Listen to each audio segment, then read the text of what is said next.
O ferro é um nutriente de grande importância no nosso organismo, sendo responsável principalmente pela produção dos glóbulos vermelhos e pelo transporte do oxigênio.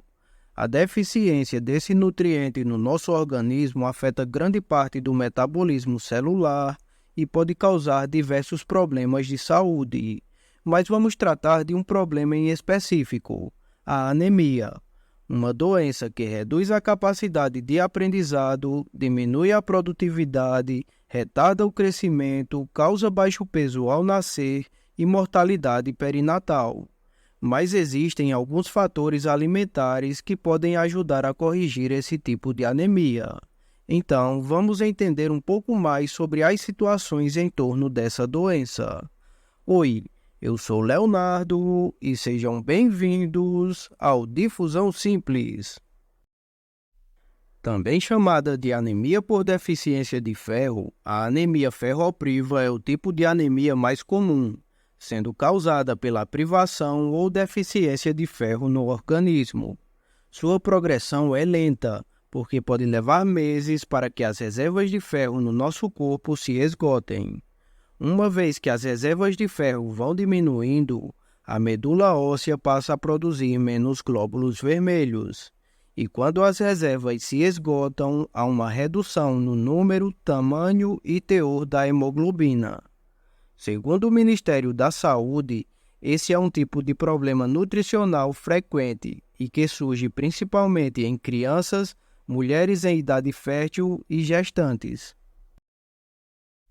A principal causa da deficiência de ferro nos homens e nas mulheres após a menopausa está relacionado, na maioria das vezes, à hemorragia do trato gastrointestinal. Já em mulheres com idade fértil, a causa mais comum está ligada à menstruação.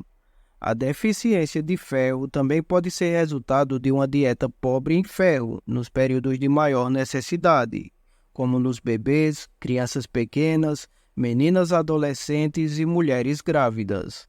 A má absorção do ferro no trato gastrointestinal pode ser ocasionada por inúmeros distúrbios, como a doença celíaca, que é a mais comum.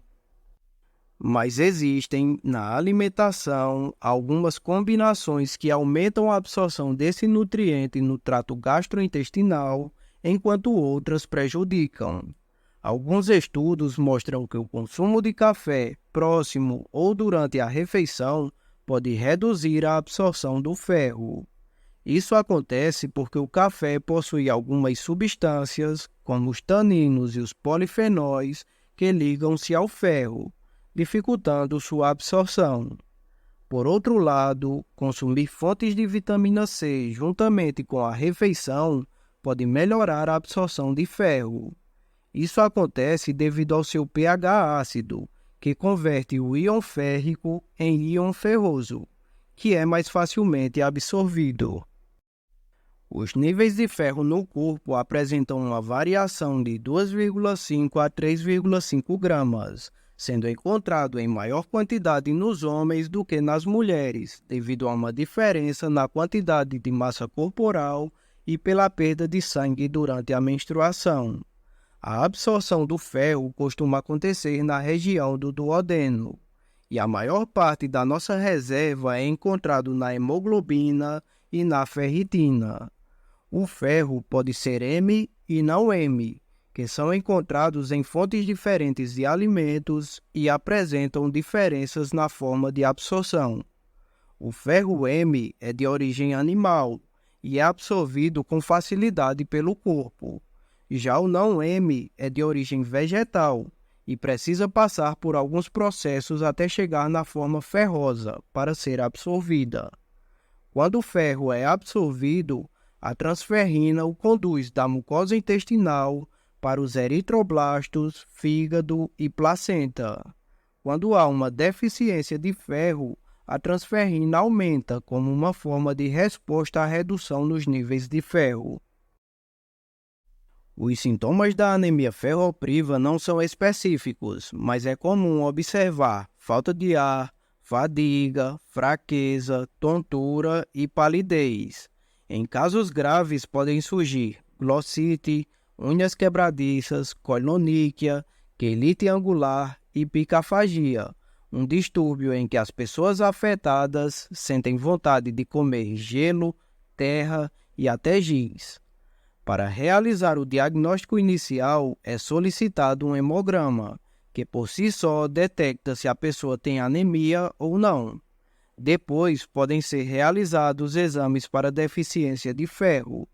O exame de ferritina sérica é o mais preciso. Se o nível de ferritina estiver baixo, há um indicativo de deficiência de ferro. Porém, é necessário estar atento em casos de lesões hepáticas, inflamação, infecção ou câncer, pois essas situações podem elevar o nível de ferritina, interferindo assim no diagnóstico. Em casos de hemorragia, é necessário primeiro fazer o controle hemorrágico para que o suplemento de ferro seja introduzido. O período para corrigir a anemia ferropriva com o suplemento de ferro dura de 3 a 6 semanas e comumente são usados por via oral. É normal que nesse período as fezes fiquem escurecidas e possa haver até constipação. Uma dica para melhorar a absorção do suplemento de ferro é tomá-lo no início do dia, cerca de 30 minutos antes do café da manhã, junto com suco de laranja ou qualquer outra fonte de vitamina C da sua preferência. Se você ficou até aqui, muito obrigado pela sua participação. E se você gosta dos meus vídeos, se inscreve e deixa o like.